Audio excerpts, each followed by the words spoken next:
more or less, me and Mike, she was just having an off the camera conversation about when niggas got involved in this slick shit. Now I don't want to go all the way through the origins, but at one point in time, I was affiliated with the Laughing Stock because I was the food man. I had the Jamba Juice, I had the Starbucks, I had the tablets. I had the tablets. I had all the whack shit, right?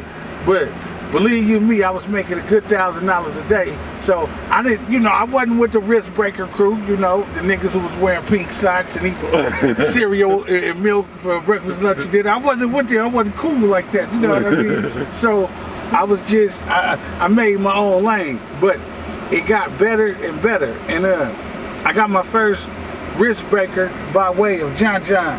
Salute Sir Johnny, the motherfucking grade for the general. And they gave me $1 million wrist break. I ran off with that motherfucker and I crossed over then. So at that point in time, I was a general adding more notches under my belt. I went from being a general / corporate America financial infiltrator. I infiltrated the system.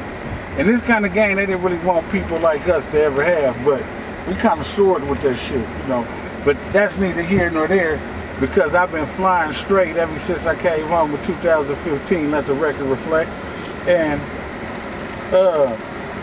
I feel, just make America great again. That's all I can say.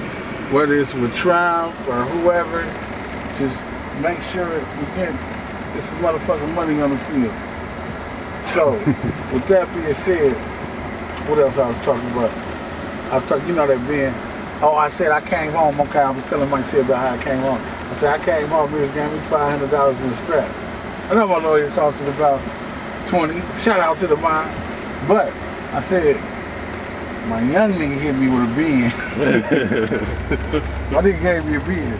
And on top of that, they was 50-cent pieces. And on top of that, hell yeah. I don't even really, any nigga come from the, they know it was green.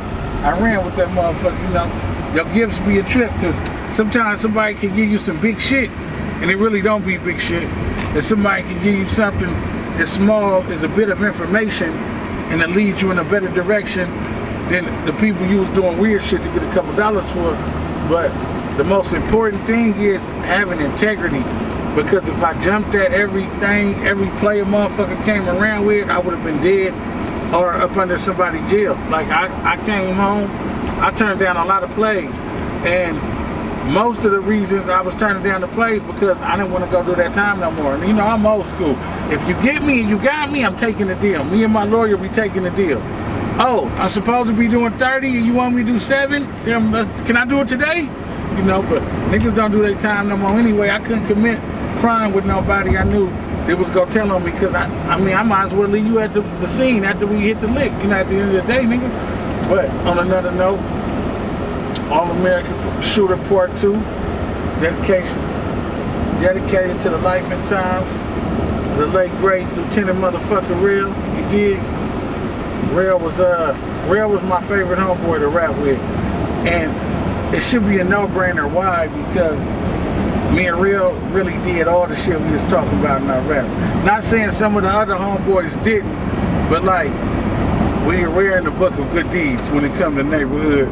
In the neighborhood Bible, we for sure made the good book of good deeds over and over and over and over again. But that's neither here nor there. There's gonna be some good memories to keep a nigga going, Like after the funeral, I had to shake early because I had a room downtown, and I guess it was reeking of marijuana, and they kind of went in my room, and I had so I had to go down there and finesse them people out of not, turning it into a situation, let them overcharge the card, and I left, went and got a different room, And I didn't want to be around a lot of people. Reason being, because, I don't know, I'm racist when it comes to heroes, the neighborhood heroes, and the round table, was meant for the niggas who earned the right to sit at the round table. Everybody can't just sit at the round table. I'm from that era of Serenity Park, so I mourned alone, you know. Yeah. And the best way of saying it, you know what I mean? I can't be around niggas who ain't never put no work in. Like Real, they called him Lieutenant Real, but Real was a general. You know what I mean? Also. And, you know, if it was a military campaign or, you know, a service, at the end of the day, I miss my little nigga. And I'm glad niggas went up, and I'm glad nobody didn't get hurt or nothing. You know, my nigga died peaceful. A lot of people love me. And I kind of feel the way Real used to feel now, like I really understand a lot of shit. Real used to get jealous sometimes when I be fucking with niggas. So I'm kind of feeling like that now. You know what I mean? Like, niggas really ain't got the right to be acting like, you know what I mean, nigga? You know, nigga, I've been on Real since he was a baby, you know? But throughout that journey of life, you meet so many people, and you know, and then it'll take like a funeral to see, like, damn, this nigga was really loved by a lot of people, because, you know I loved him, you know what I mean? But our love, like, predates the knowledge of, like, nigga, when we was on El Pasil, a lot of niggas wasn't around to be around now, bro. When you rewind the tape to before Lil Thomas was Lil Thomas and he was stanky, and before Real was born, nigga, and niggas was babies, and like Neil know what I'm talking about, you know. Jada know what I'm talking about. KT know what I'm talking about, you know what I mean? Like you and Lil Cedar, y'all wasn't even thought of, you know what I mean? But like history is a motherfucker, you know. So I didn't want to, you know. And then you could meet a nigga 6 months ago, and a nigga can fall in love with your gangster, you know what I mean? Yeah, for sure. And I can't be like, nigga, your love ain't real because you didn't know him long as me, but that's how I was feeling. And boom. You know what I mean? That's really how I was feeling. Like, nigga, y'all you know, but I'm tripping. I realize it's some emotional shit, and I really don't have the right to feel like that, but then again, I do. Because me and Real been through hell for that motherfucker, and I'm looking at niggas like, nigga, you ain't bust your gun, nigga.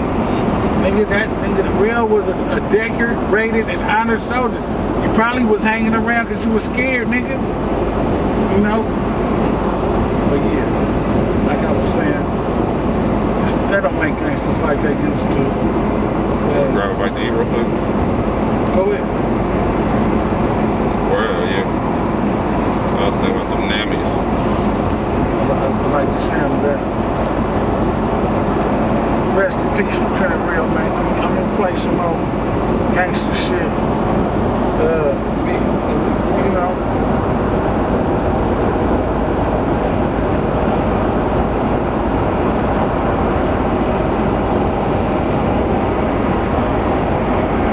It's crazy because nigga age damn near done been around Real for about 10 years.